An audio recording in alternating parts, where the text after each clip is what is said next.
Selanjutnya pasangan calon nomor urut 2 akan bertanya kepada pasangan calon nomor urut 3. Kami persilakan pasangan calon nomor urut 3 untuk maju ke depan.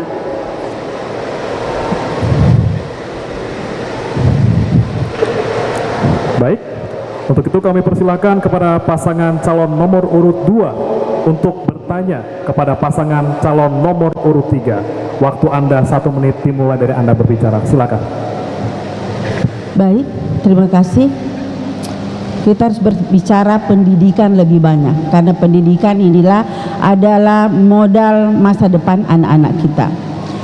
Kita ketahui bahwa kehadiran perguruan tinggi di Bombana ini, termasuk politeknik, adalah solusi bagi anak-anak kita. Kurang lebih 700 anak Bombana yang orang tuanya tidak berkecukupan membiayai mereka kuliah di luar Bombana.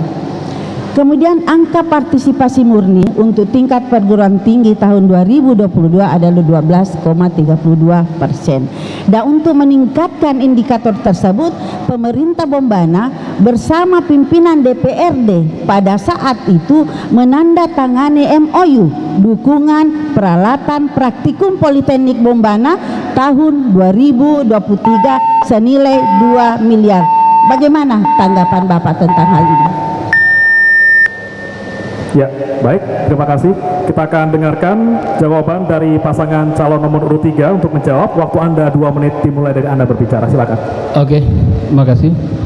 Kalau mau ditanya normatifnya, tanggapan saya, begitu APBD kita benar-benar digunakan untuk peningkatan kesejahteraan pendidikan, maka saya tanggapi itu bagus, Bu. Tapi kalau kita berbicara lebih detail lagi soal angka partisipasi murni angkatan sekolah kita yang sangat rendah, sebenarnya ini penyakit yang terwariskan sejak dulu. Apa penyebabnya? Satu, fasilitas pendidikan, sarana prasarana pendidikan kita yang memang tidak memadai sejak dulu. Karena kalau kita melihat angka partisipasi murni, maka kita tidak boleh hanya melihat sekedar di angkatan partisipasi kasarnya saja di APK. Yang Ibu maksud itu ini lebih condong ke arah APK-nya, dan kalau yang harusnya kita lebih banyak pikirkan di Bombana yang kondisi sekarang ini adalah APM-nya di SD, terutama lebih parah sebenarnya APM-nya kita di SMP. Kalau kita mau rata-ratakan jumlah lama masa sekolah kita di Bombana ini, itu rata-ratanya paling hanya sampai kelas 3 SMP saja yang ada di Bombana ini. Ini sangat-sangat parah. Kenapa? Akses ke fasilitas pendidikan yang sangat-sangat buruk. Saya kasih contoh satu, tapi saya berbicara soal SD-nya. Di Terapung, dulu itu ada SD yang di Terapung, kalau saya tidak salah namanya SD 74. Sekarang kalau kawan-kawan anggota DPRD Bombana datang berkunjung ke sana, bisa lihat mereka itu bersekolah, anak didik kita, anak sekolah kita, anak-anak kita bersekolah di lantai beralaskan pasir, Bapak. Dan kemudian kelasnya kelas jauh. Tahu enggak berapa jumlah siswanya di sana? Tidak kurang dari 90 siswa yang ada di sana. Artinya apa? Kalau bicara yang lebih tinggi misalnya di APM untuk pendidikan untuk S1 atau di atas SMA, maka pasti solusi yang paling utamanya adalah beasiswa. Terima kasih. Baik, terima kasih. Selanjutnya kami persilakan calon nomor, mohon tenang Bapak Ibu. Selanjutnya kami persilakan pasangan calon nomor urut 2 untuk menanggapi jawaban dari pasangan calon nomor urut 3. Waktunya 1 menit dimulai dari Anda berbicara. Baik, terima kasih. Yang saya minta tanggapan dari paslon nomor 3 tentang politeknik yang ada di Bombana. Karena pada saat di zamannya dianggarkan 2 miliar oleh Pemda setempat, tetapi dianulir, diadakan pembatalan, sehingga anak-anak kita tidak bisa mendapatkan peralatan laboratorium yang diinginkan. Nah, saya ingin minta tanggapan Bapak, karena sebagaimana kita ketahui, pembangunan manusia adalah prioritas pembangunan nasional. Jika ada kebijakan yang menganggap bahwa dukungan pendidikan itu bukan menjadi skala prioritas, berarti perlu dipertanyakan keberpihakannya terhadap kualitas SDM kita. Terima kasih. Selanjutnya kami persilakan paslon nomor urut 3 untuk menanggapi jawaban paslon nomor urut 2. Waktunya 1 menit dimulai dari Anda berbicara. Ibu, begitu prihatinnya saya dengan dunia pendidikan kita. Saya ulas tuntas dari start SD-nya, yang saya ulas tuntas. Kalau kita berbicara soal setelah SMA-nya, pendidikan lebih lanjutnya, saya kira begini, adik-adik mahasiswa, terutama yang dari Rumbia, Mataoleo, dan Poleang, saya tidak pernah menjabat berada di lingkaran eksekutif di Kabupaten Bombana, tapi adik-adikku semuanya, anak-anakku semuanya yang mahasiswa, semuanya, hampir semua yang berada di barisan saya pernah menikmati beasiswa dari Hasrat Haji Nabi. Dan untuk mengatasi itu bukan beasiswanya yang sekedar setengah-setengah yang diberikan, full dari sejak semester 1 sampai akhir studi semuanya kami selesaikan dengan keterbatasan dan kewenangan yang saya miliki di DPRD.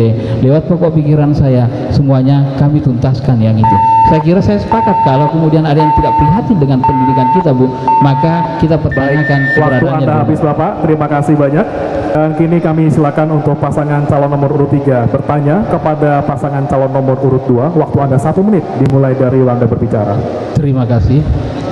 Saya tadinya sebelumnya saya sudah punya pertanyaan yang lain, tapi begitu saya dengar diskusi antara paslon nomor 2 dengan nomor 1 begitu hangat soal ekonomi kerakyatan, maka saya ingin nimbrung di situ.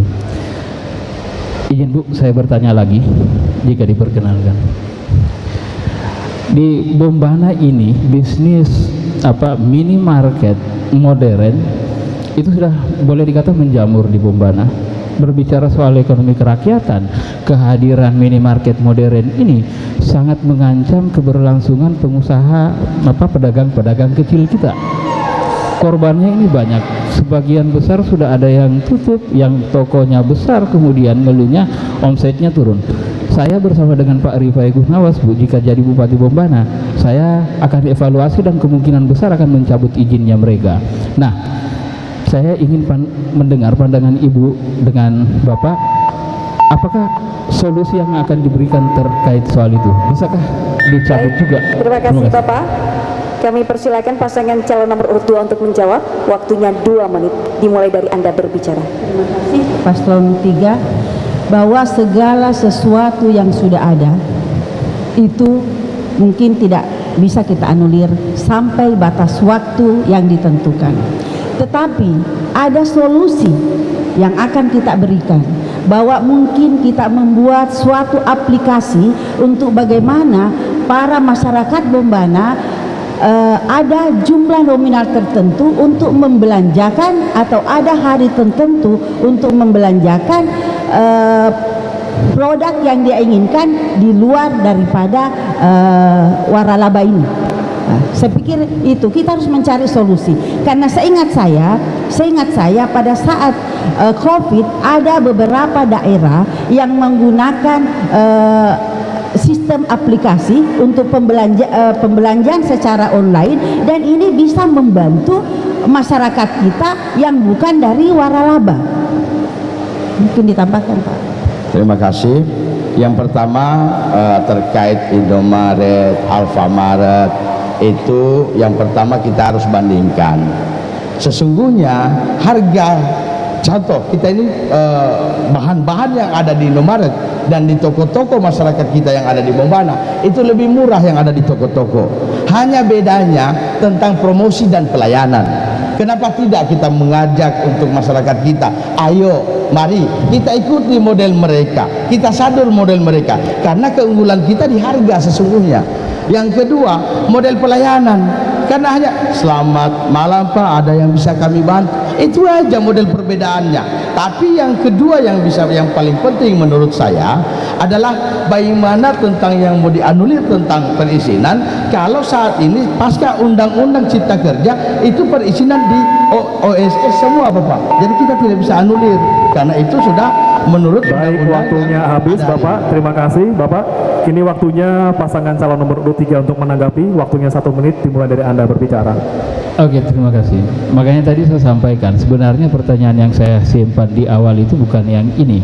Saya hanya ingin mendengar konsistensi paslon nomor urut 2 dan ingin memperdengarkan di hadapan publik seluruh masyarakat Bombana tentang bagaimana konsistensi paslon nomor urut 2 begitu berbicara soal ekonomi kerakyatan. Berbicara pasar sore, sangat pro dengan ekonomi kerakyatan keluarga kita yang pasar sore. Tapi begitu berbicara soal pedagang kecil, pengusaha-pengusaha kecil yang posisi dan kondisinya terancam oleh keberadaan minimarket ini, kemudian mereka berada di posisi yang mengawang-awang. Bapak Ibu saudara-saudara sekalian, benar, solusi itu selalu ada. Tapi harusnya begini, sebelum itu menjadi sesuatu seperti sekarang, harusnya dulu sebelum itu diizinkan, itu dievaluasi lebih dulu apakah itu tepat untuk keluarga kita, mengganggu tidak penghasilan keluarga kita di Bombana. Sekian. Baik, terima kasih. Bapak Ibu, tenang dulu Bapak Ibu. Dan selanjutnya kami persilakan paslon nomor urut 2 kembali menanggapi. Waktunya 1 menit dimulai dari Anda berbicara. Terima kasih. Prinsip kami bahwa kami akan mencari solusi untuk kelompok A, tidak harus mematikan kelompok B, karena masing-masing ini adalah mempunyai nilai plus. Kenapa saya katakan begini? Para pegawai waralaba yang ada di Bombana adalah orang Bombana asli yang kurang lebih 400 kalau tidak salah. Ini kan menjadi tanggung jawab kita semua. Jadi kuncinya adalah membuat solusi, mendapatkan solusi bagaimana menghidupkan yang lain tanpa harus mematikan yang lain. Saya kira terkait pembatalan, saya kembali tegaskan bahwa Undang-Undang Cipta Kerja cukup jelas, semua perizinan itu sudah online dan kemudian kewenangan kita di kabupaten nanti kita pelajari sama-sama, nanti kita baca karena sudah habis waktu. Terima kasih. Baik, terima kasih. Dipersilakan kepada pasangan calon nomor urut 2 untuk kembali ke tempat.